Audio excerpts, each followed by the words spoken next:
Hablemos del libro del Éxodo.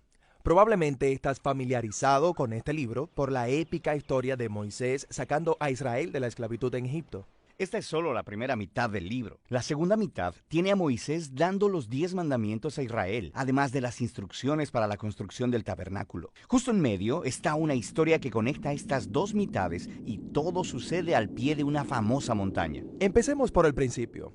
Lo primero que debemos recordar es que estamos continuando la historia desde el Génesis. En el Génesis, Dios prometió a Abraham que a través de su familia todas las naciones de la tierra serían benditas. El Génesis termina con la familia de Abraham en Egipto. Cuando el libro del Éxodo comienza, ya han pasado 400 años. La familia crece y se convierte en una etnia llamada Israel. Pero hay un gran problema, porque los israelitas están esclavizados por el rey de los egipcios, un hombre llamado Faraón. Este tipo representa muy malas noticias. Sí, él es horrible. Él menosprecia la condición humana de ellos. Él los esclaviza brutalmente. Incluso ordena que todos los hijos varones de los israelitas deben ser asesinados, arrojándolos en el río Nilo. Quiere que esta etnia desaparezca. Él es el peor personaje de la Biblia hasta la fecha. Aquí es donde nos encontramos con una mujer israelita que quiere salvar a su hijo. Ella lo arroja al río, pero con la seguridad de una pequeña canasta de juncos. La hija del faraón encuentra al bebé y lo toma para sí. Este es el niño que crece para convertirse en Moisés, el hombre que rescatará a Israel de la esclavitud. Moisés crece y un día, mucho tiempo después, él tiene un loco encuentro con Dios, donde se encuentra con un árbol de zarza que arde pero no se consume. Dios le habla desde la zarza y él designa a Moisés como el hombre que él usará para salvar a Israel.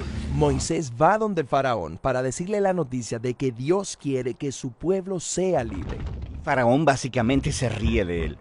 ¿Quién es este Dios Yahweh?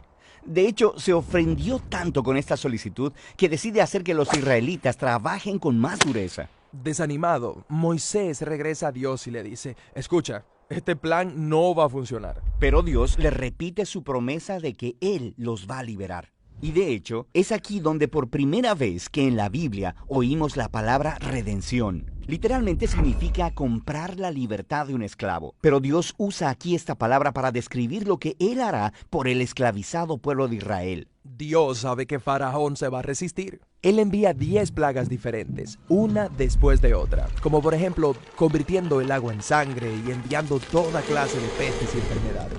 Estas plagas son realmente muy severas. Lo que necesitamos entender es que esta historia nos está presentando las acciones de la justicia divina en contra de uno de los peores opresores que aparecen en la Biblia. Todas van dirigidas al propósito de rescatar a este pueblo esclavizado y de derrotar a los dioses de Egipto. Todo esto llega a un punto culminante en la 10ª plaga, donde Dios va a matar a todos los hijos primogénitos de todas las familias de Egipto. Esto es bastante duro. Lo es, pero también es la respuesta de Dios a Faraón por haber matado a los hijos de los israelitas. Al dar vuelta a la página, de repente te encuentras con 2 largos capítulos con instrucciones detalladas para una cena con carne de cordero. Sí, pero este cordero es muy importante. Dios les dice a los israelitas cómo elegirlo y cómo prepararse para comerlo. Ellos deben tomar la sangre y pintar con ella todo el marco de la puerta de su casa. Todo el que esté en estas casas será librado de esta plaga final. Esta cena, que es llamada Pascua, conmemora este momento clave en la historia donde Dios trae su justicia sobre la maldad humana, pero también muestra su misericordia, proveyendo un sustituto. Esta última plaga hace enfurecer al faraón. Él demanda que Israel salga de Egipto, lo cual es genial. Pero de pronto, mientras están yendo, Faraón cambia de parecer. Él tiene un cambio de corazón. Pero además de eso, también se nos dice que Dios endureció el corazón de Faraón. ¿Por qué haría Dios algo así? Lo que necesitamos recordar es que una y otra vez en esta historia, Faraón ya ha decidido endurecer su propio corazón. Así que a este punto el Faraón no es solo malvado, se ha vuelto monstruosamente malvado. Hasta sus propios consejeros pensaron que había llegado demasiado lejos. ¿Cómo se supone que debía Dios lidiar con una maldad tan extrema? Lo que vemos en la historia es que Dios usa su poder para traer la maldad hacia su propia destrucción. Faraón y su ejército son destruidos en el Mar Rojo, mientras Israel entra a la libertad. Después de esto encontramos la primera canción de adoración en la Biblia, donde el pueblo adora a Dios por redimirlos. Es en esta historia que la palabra salvación es utilizada por primera vez, significando simplemente ser rescatado del peligro. Ahora que han sido salvados, tú pensarías que todo debería estar genial, pero la historia pronto da un giro. Los israelitas empiezan a vagar por el desierto, están cansados, hambrientos, perdidos, y te empiezas a preguntar, ¿qué está haciendo Dios? ¿Para qué los salvó? Aprenderemos la respuesta de esa pregunta en la siguiente historia, la cual unirá las dos partes del libro. La primera mitad del libro del Éxodo cuenta la historia del Israel antiguo siendo liberado de la esclavitud.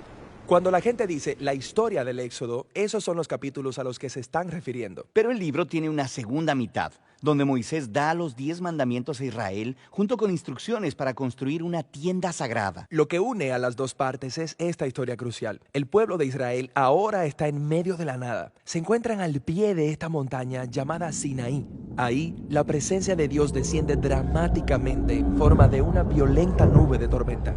Paremos por un segundo y hablemos de este concepto de la presencia de Dios, porque es realmente importante para el resto del libro. En el principio de la Biblia, en el jardín del Edén, la humanidad estaba en la presencia de Dios. Ellos tenían una relación cercana con Él y era bueno, pero la humanidad se rebela y la relación se fractura. Se pierde el acceso a la presencia de Dios. Pero Dios prometió a Abraham que Él restauraría su bendición a todas las naciones. Y eso incluye la restauración de la relación y el acceso a la presencia de Dios. Aquí en el Sinaí, la presencia de Dios está justo frente a ellos y es bastante aterrorizante.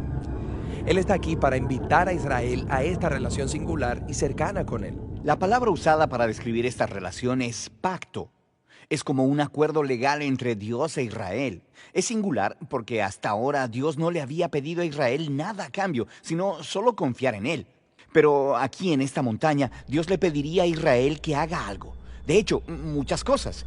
Él les da todo un conjunto de leyes. Eso incluye los 10 mandamientos. Si ellos obedecen estos mandamientos, ellos se convertirán en el pueblo que representará a Dios frente a las otras naciones del mundo. Como lo haría un sacerdote. Sí, de hecho, eso es a lo que Dios les llama a convertirse, en un reino de sacerdotes. Todo esto está conectado a la promesa de Abraham, que su familia se convertiría en una bendición para las naciones. Está bien, pero obedecer estas leyes será difícil porque son muchas y establecen un estándar muy alto. Si lo piensas un poco, si alguien en el mundo es capaz de hacerlo, son estas personas que experimentaron de primera mano la gracia y poder de Dios cuando los rescató de la esclavitud.